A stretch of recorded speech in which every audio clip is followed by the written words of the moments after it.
like this, the song that I came up with, it's just a 2-5-1.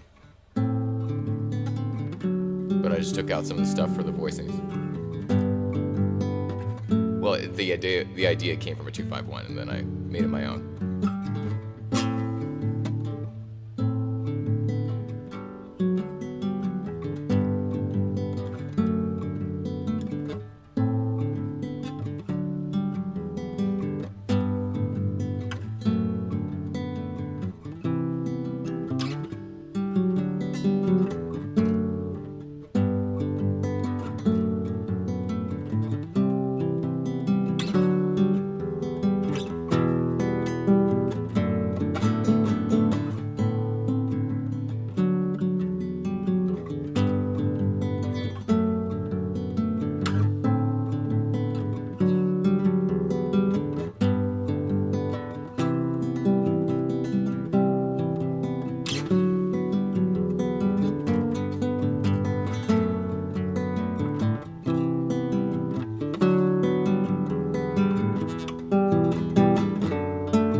Oh, thank you. I don't know. I don't think I'm really that good at teaching. I just like, I don't know, I'm excited about this stuff. It's so fun. It's so fun to learn. I love patterns. Yeah. Casual learning. Share music and knowledge. See, that's my thing is I don't like the idea of I guess I'm very anti-authoritarian. I don't like authority. I don't like people that say, this is the way to do it. This is the only way. This is how you have to do it. You need to practice this 500 times. No. Go learn some music. Have fun. Play some songs. But for me, it's more about sharing what we've discovered. It's not about my way or the highway or my way is the way to do it. It's more like, hey, man, I found some. I want to share it with you. This is how I'm doing this.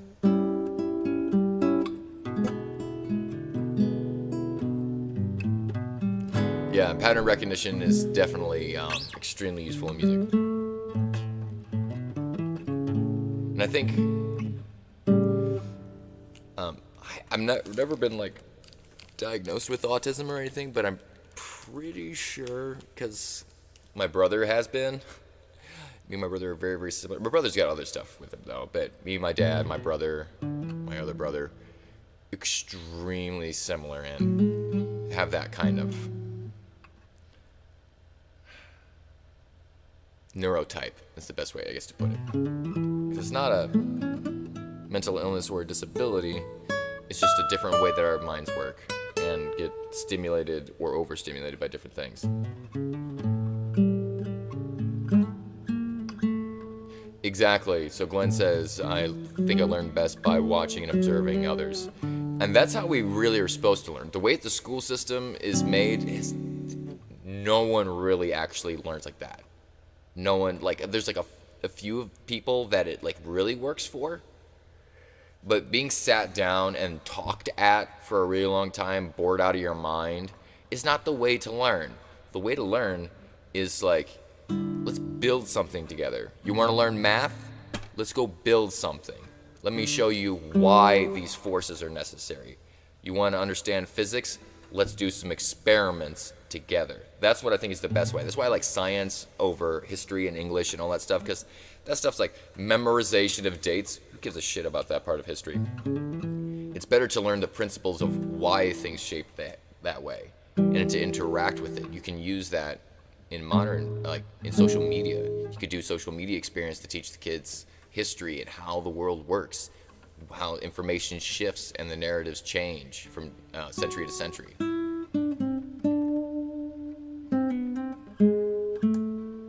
And 100%, Jonathan, yeah, that's what I was talking about. Yeah, learn by doing.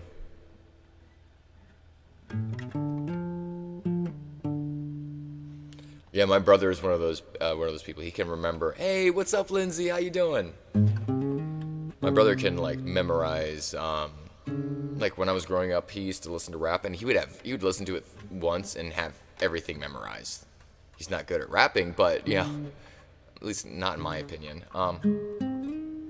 But had that ability to just hear stuff and be like, oh yeah, I remember all this, and he would remember all the stuff. He wasn't good at making music, so he would sit me down at the computer and be like, I want this. And he was like kind of like a music director essentially, and then I would have to try to figure out how to make that sound on the computer.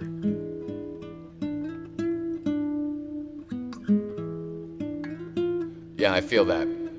I like math to a degree. I like what math can help me do. I don't like how tedious and boring math is to do.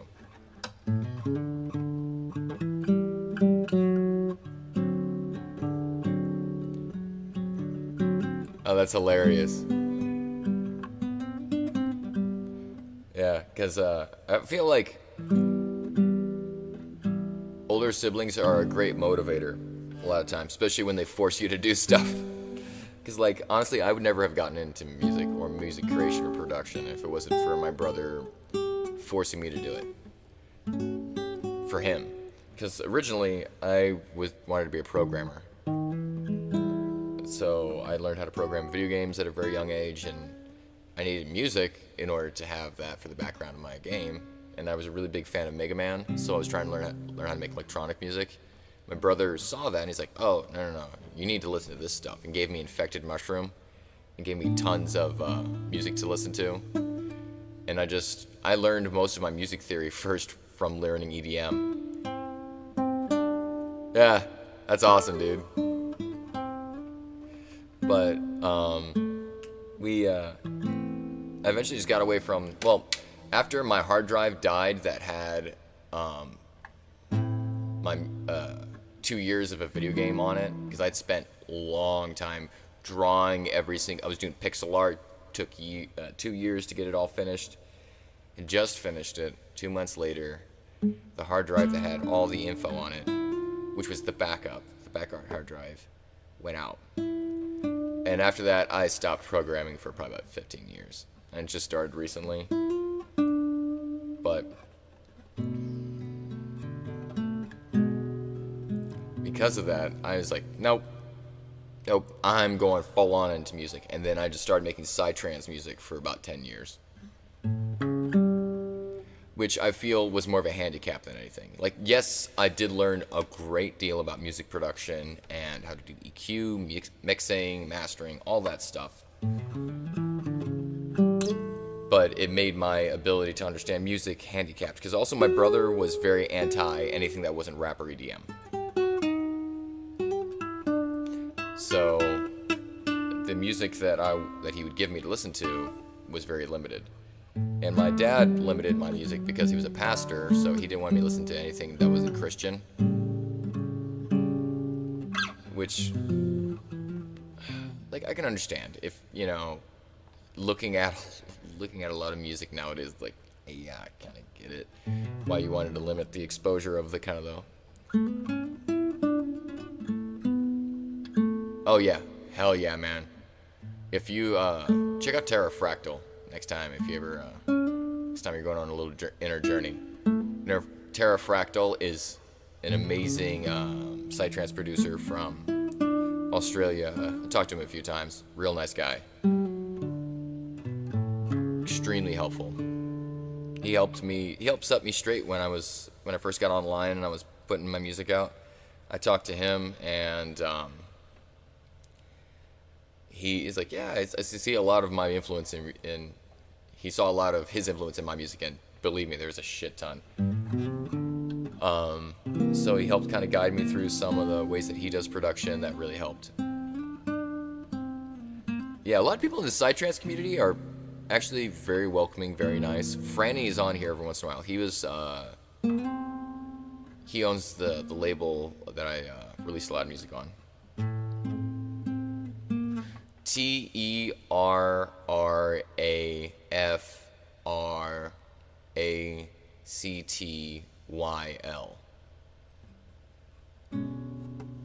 It's like fractal spelled with a Y instead of the A at the end. And Terra meaning Earth, so Earth fractal.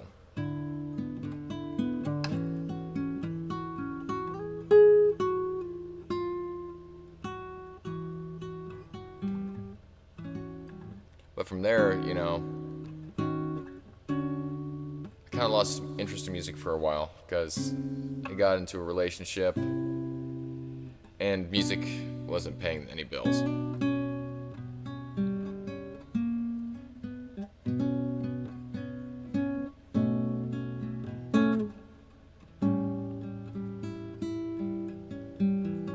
Especially since after 10 years of making music and a long time on Spotify, I have made $14.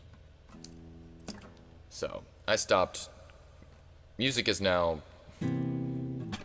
I thought it would be a way for me to get a career as a sound engineer,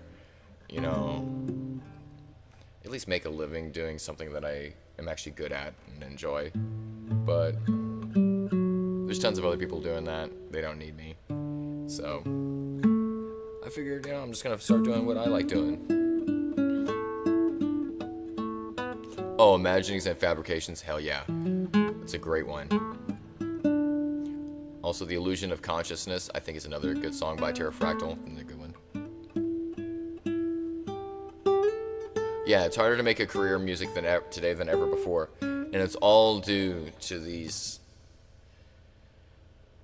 MFers that own streaming platforms. I think actually, as much as I love streaming and the amount of music I've been exposed to through it, I think streaming was a mistake. We should never have done it. We should have just stayed with CDs. And digital downloads are fine, but you have to buy the CD, because that's where people's money used to come from. They'd get a small share of a $10 CD, man. It's only a couple bucks. I do blame Radiohead.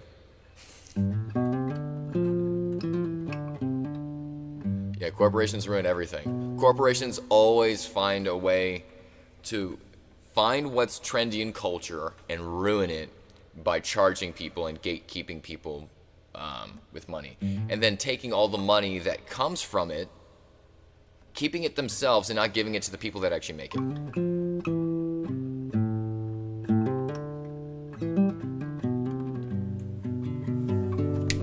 Oh, heck yeah, man. Oh, it's got an 8-track in it? Oh, my dude, that is so cool. Yeah, I got a record player. It's okay. Doesn't work that well, but I've only got a few records. I want to get more at some point.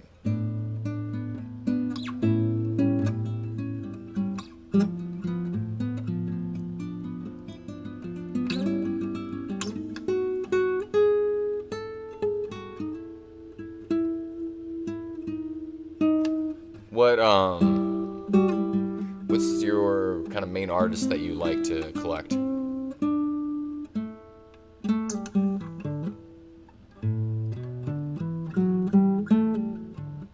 Oh, hell yeah, man.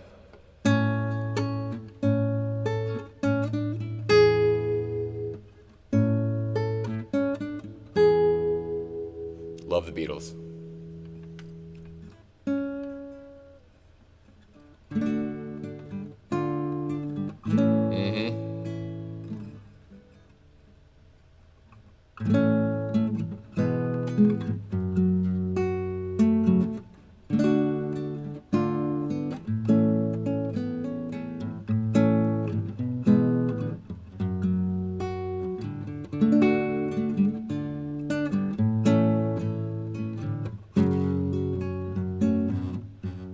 I always play just B7 right here just because it's easier. I mean, I could just go, but it's just so much harder to go from. I think my guitar's out of tune.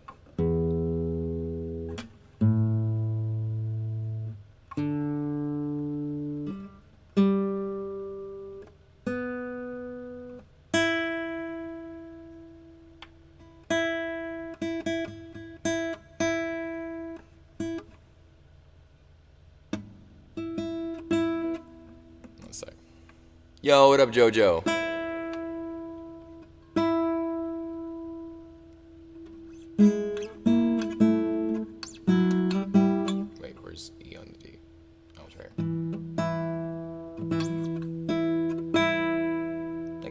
tune.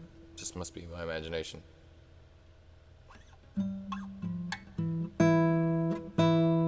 Yeah, it's in tune.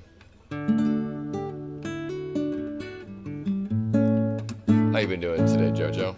I'm just chilling today. Not doing any songs in particular. Just having fun practicing and playing on the guitar.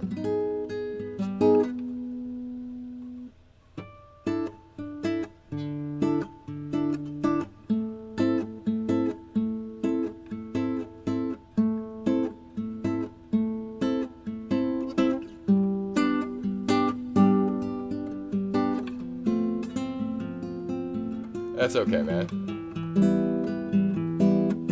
I'm late too. Yeah, this used to start at 7:30.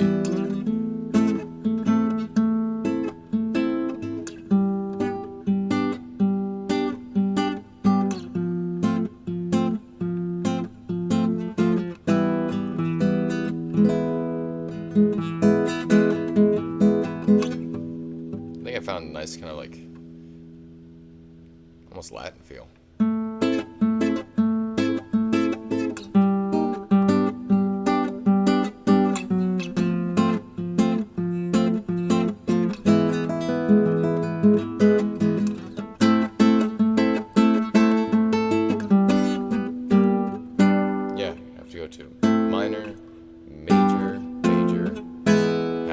Oh, shit.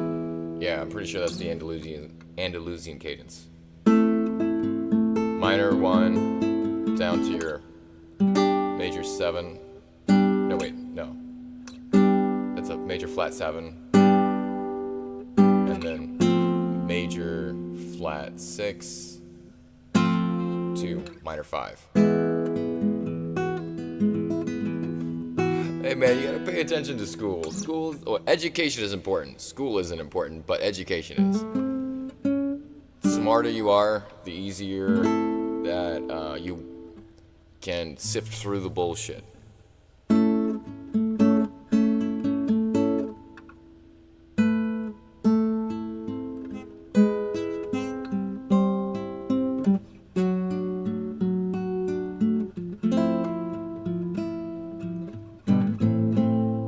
Forbidden lick.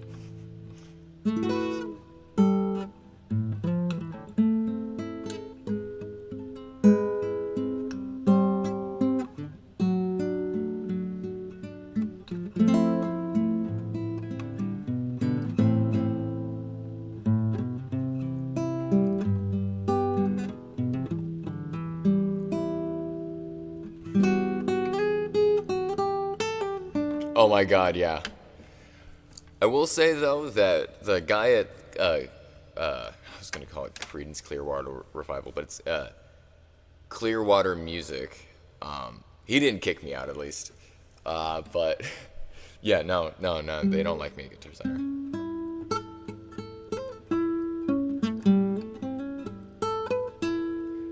See you later, JoJo. Stay smart, brother.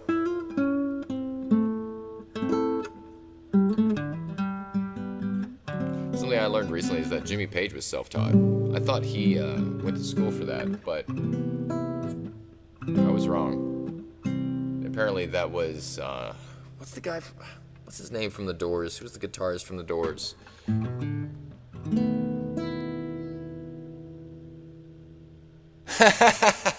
Oh, shit, man. I wish I could shred. I can't shred for shit. I can do a scale, and that's about it. Barely. Wait.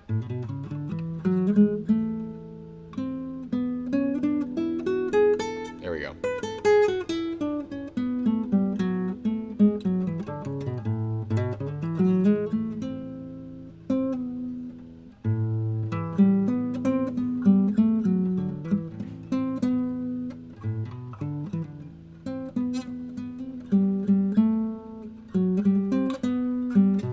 Robbie Krieger. Yeah, Robbie Krieger, I'm pretty sure, was classically trained.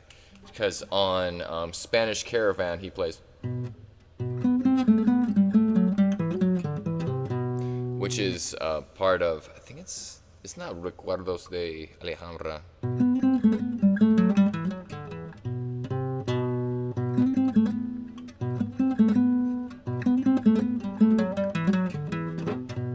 Yeah.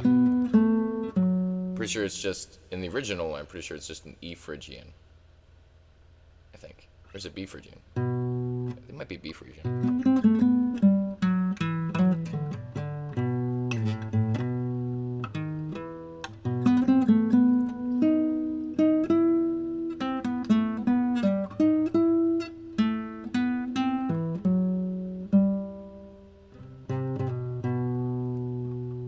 Oh, heck yeah. So you study classical guitar, Jonathan?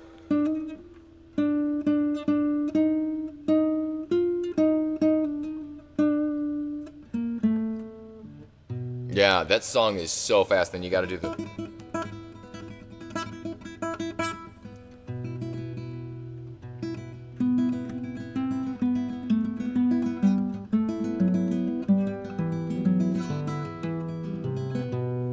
But that's not even the... I'm just doing a scale around. I don't think that's even part of the song. It just sounds kind of like that.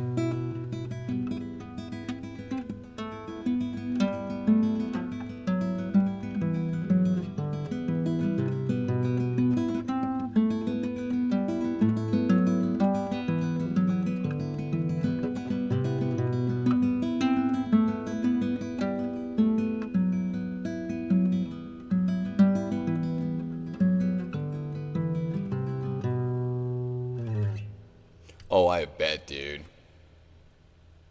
Shit, how long did it take you to learn? I've been practicing the...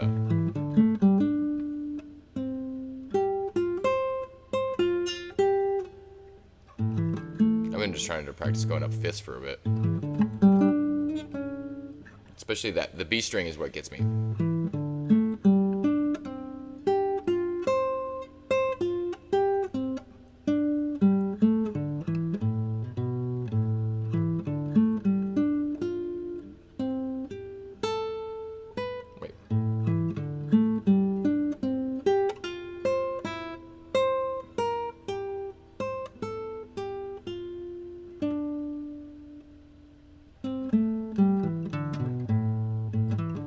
Yeah, son of a bitch. So, that's why it's the B string. It's the bitch string. It's a bitch to try to play.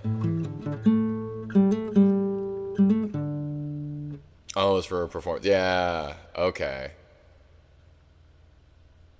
That makes sense. I feel that. That's something I can't remember what the guy's name was that I watch a lot of guitarists on YouTube.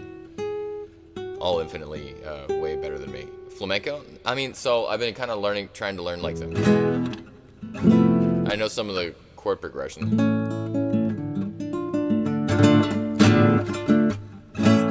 But I don't know how to actually play it. I just know how it sounds. I know how to kind of imitate sound.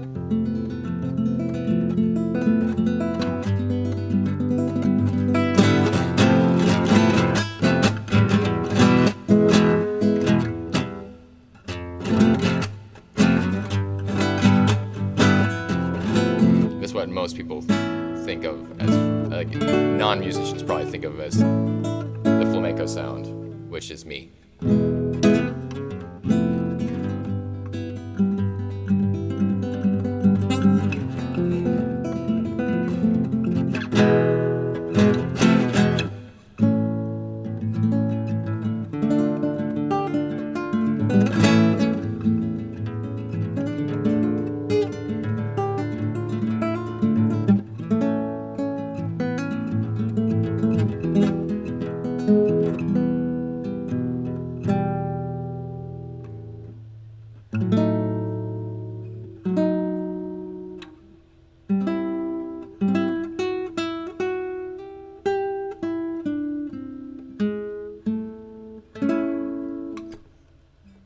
I should actually look up some flamenco stuff. I should learn that.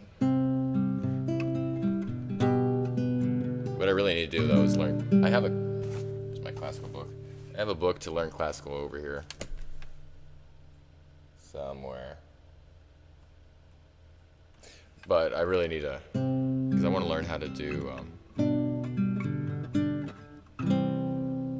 Yeah, For real. See you later, Glenn. Have a great day.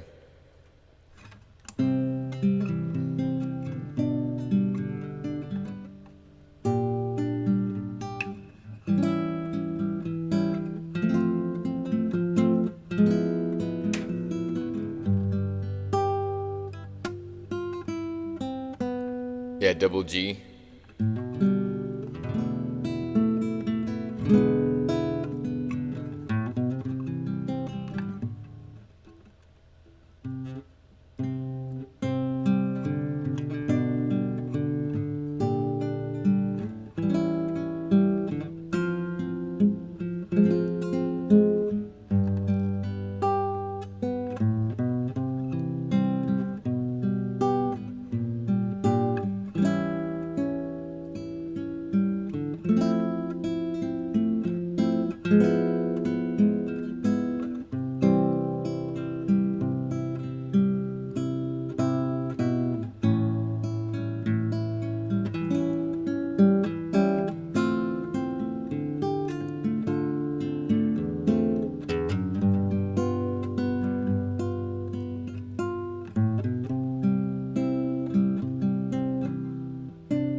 Wait.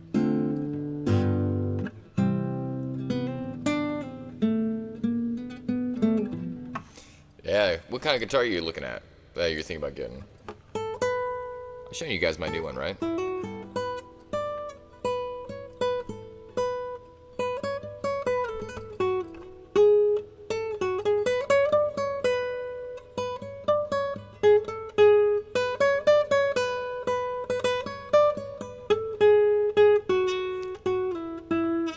Piano songs on guitar?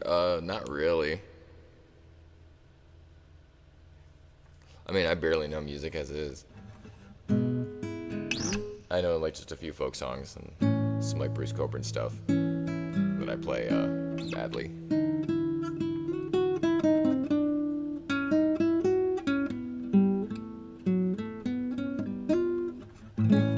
Let's see, like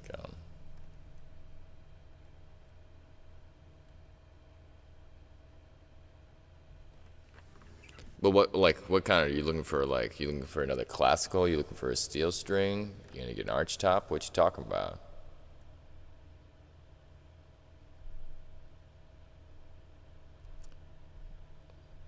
You know what? I really need. I need to find is around here. I need to find a luthier. There's a crack in the new guitar that I didn't see till after I bought it, which is annoying. But arch top. Yeah, let me go grab it real quick.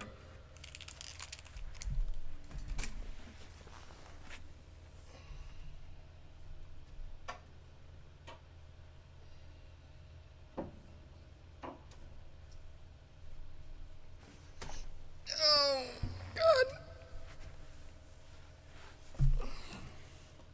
I love the sound of a classical guitar. See, I wish I could, because there's folk strings that you can put on a guitar to make it easier. Oops. Or give it kind of more of a folk sound, and it's got like more of a nylon. Wow, they got sharp.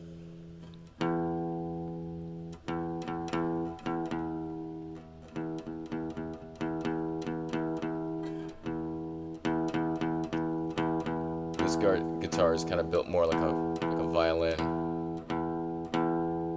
So the bridge, it has to be adjusted every time I change the strings, and sometimes I can mess up the tuning or the intonation. Because I'm used to, like, on my regular guitars, I would like have my hand rest back here because I like resting it on the bridge. I know people aren't supposed to do that,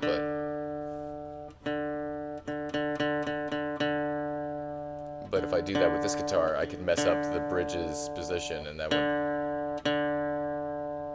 mess with the intonation.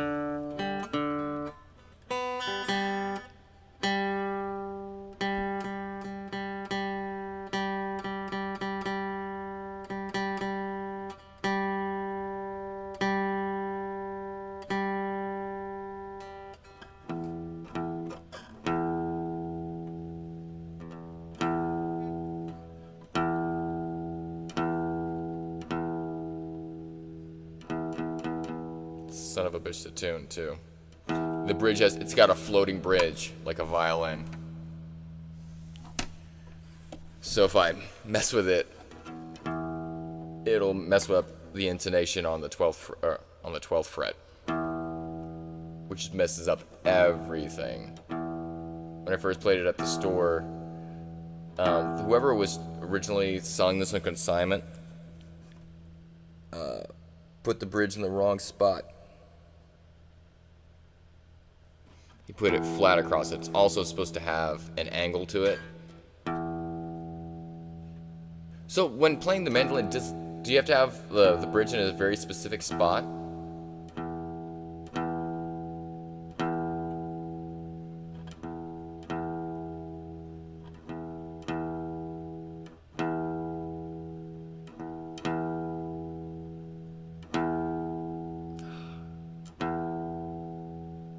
Son of a bitch. I hate tuning this thing.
This thing.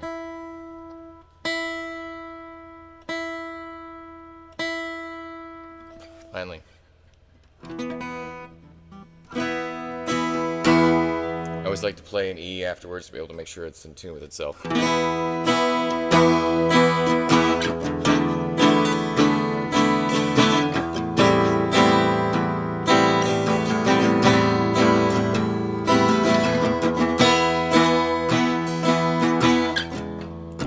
Have I ever snapped a string at the music store?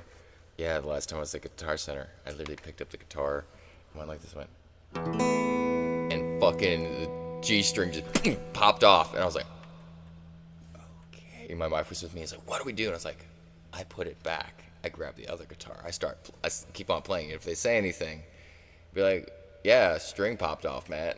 I don't know what happened. I was just sitting here. But no. Yeah, it's... But if a string pops off at the music store, that's their fault.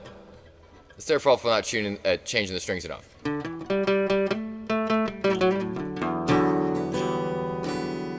Yeah, and when you change strings, you don't want to take all the strings off at the same time. That's very true. I think the guy that I'm going to have work on this guitar will have to do that, though, in order to fix a lot of this problems, because I'm seeing a crack that goes all the way down the middle.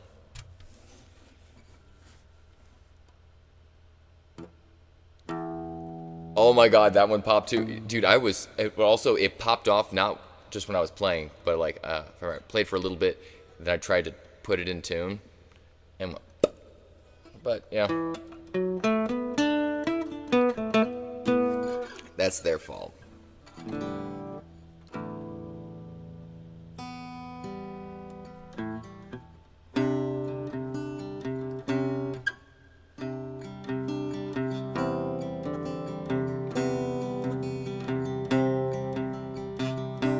I will say though, look at the action on this thing. It is so high, so it's kind of hard to play a bar chord at the top. So I've been learning kind of more like jazz voicings, like.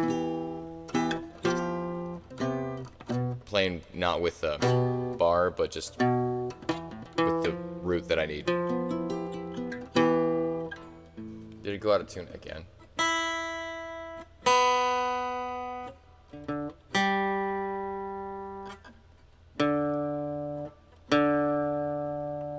Yeah.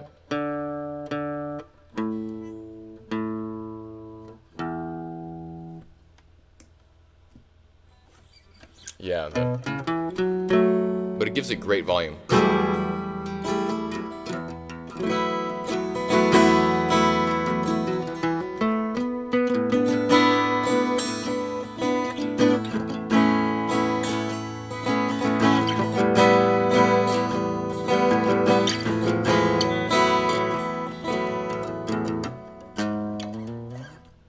Yeah.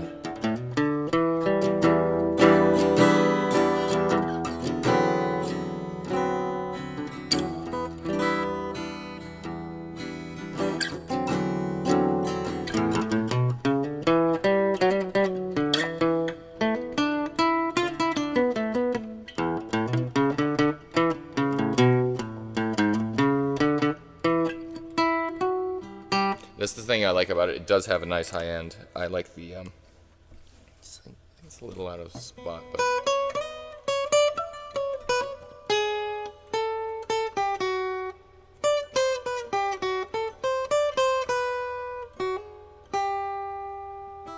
think it's good for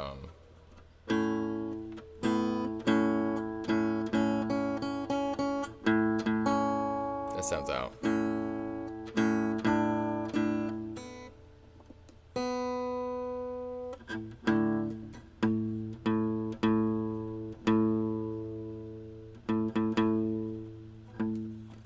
Tune this, I guess, to me.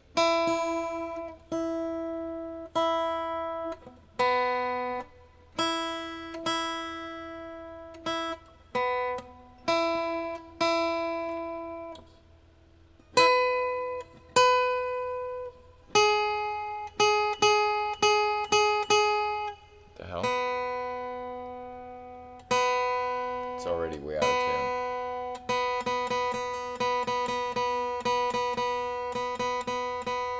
Yeah, it's a bitch to keep in tune. That's the problem with this thing.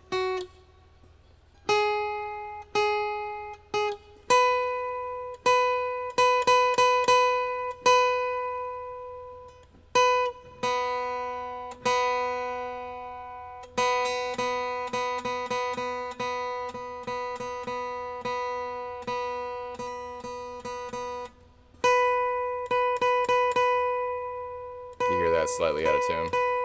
It's because of that stupid bridge. There we go. Now it's slightly flat. Oh, whatever.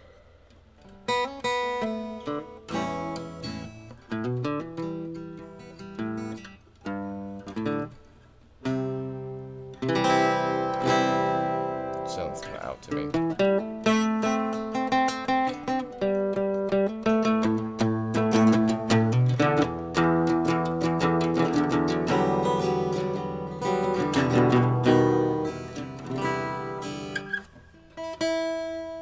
Now the E went out. See what I mean by this thing? It's a bitch to tune. The B's sharp again. For some godforsaken reason. One of these days I'll have this thing in tune. Even the E went up a little bit. I don't see how it gets sharper. I can understand it getting flatter. I don't understand how it goes sharper.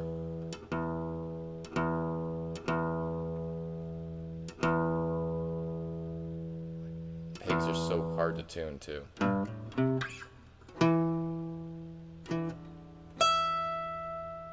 At least the intonation's correct.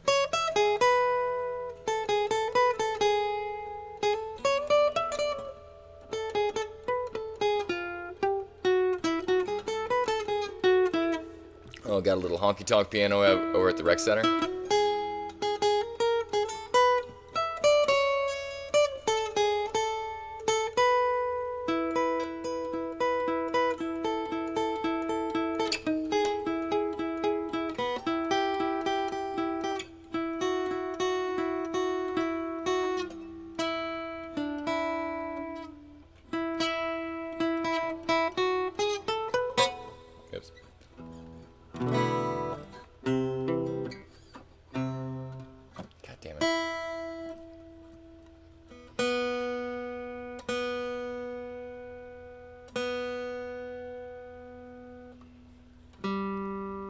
it bugs the hell out of me that I can hear when stuff's really out of tune. One of these days I need to learn some rags. Because that'd be fun. Oh, probably just the tension.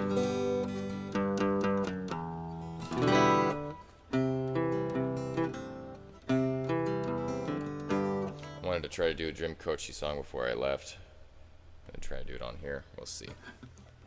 Well, out of Southern Illinois, coming down on country boy. He's gonna make it in the city, playing guitar in the studio. He hadn't been there an hour when he met a Broadway flower. You know, she took him for his money, yeah, she left him in a cheap hotel. Well, it's easy for you to see that country boy is me. Say, how am I ever gonna break the news to the folks back home? Well, I was gonna be a great success. Things sure ended up a mess. But in the process, I got messed up too. Hello, mom and dad had a car collect, 'cause I ain't got a cent to my name. Well, I'm sleeping in a hotel doorway, and the night they say it's gonna rain. And if you'd only send me some money, I'll be back on my feet again. Send it care of the Sunday Mission, box number 10.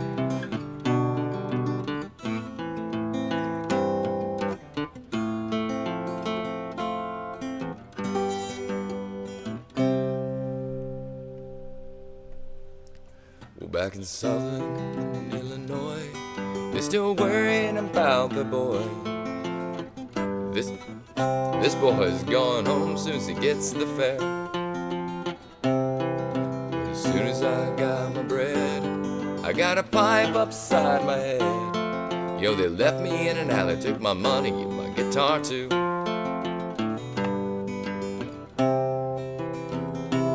Hello, mom and dad had a car collect, 'cause I ain't got a cent to my name. Well, I'm sleeping in a hotel doorway, and the night they say it's gonna rain. And if you'd only send me some money, I'll be back on my feet again. Send it care of the Sunday Mission, box number 10.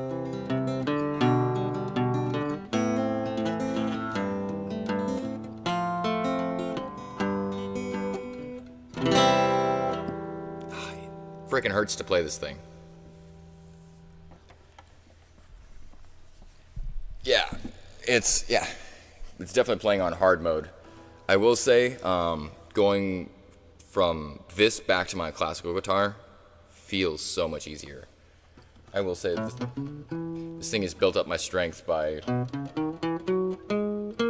practicing scales on it.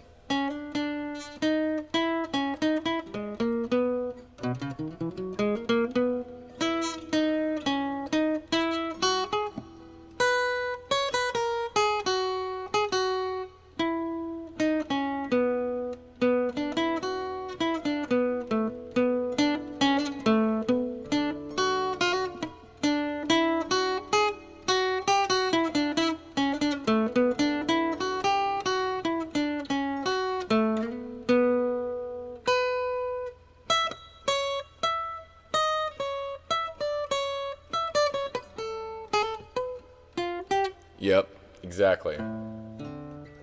It's like it's like lifting heavy for a bit, and now everything feels lighter. But doing a bar chord on this it's taking all my strength just to even get that down. As you can hear. I gotta figure out an easier way to do this shit.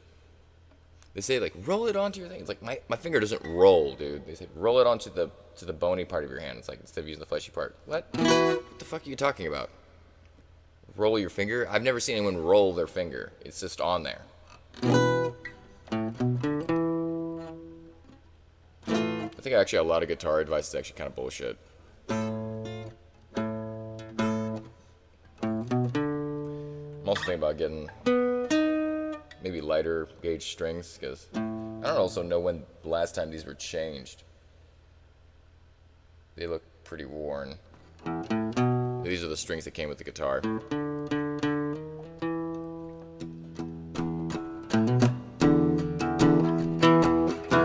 This guitar is good for like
anyways, I need to get going. I've been on here for like, what, an hour and a half now.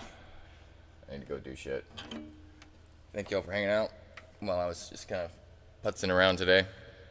No real actual practice, just having fun. Yeah, Jonathan, it'd be fun to jam sometime together if I can ever figure out how to do that here online. Because I love being able to hang out with other musicians and talk on here. I think that's probably the most fun I have. Oh, thank you for stopping by, Lindsay. I always love, I don't know, just playing music for people. But what day is today? Today's Monday. Yeah, so I'll catch you guys tomorrow around the same time. Peace.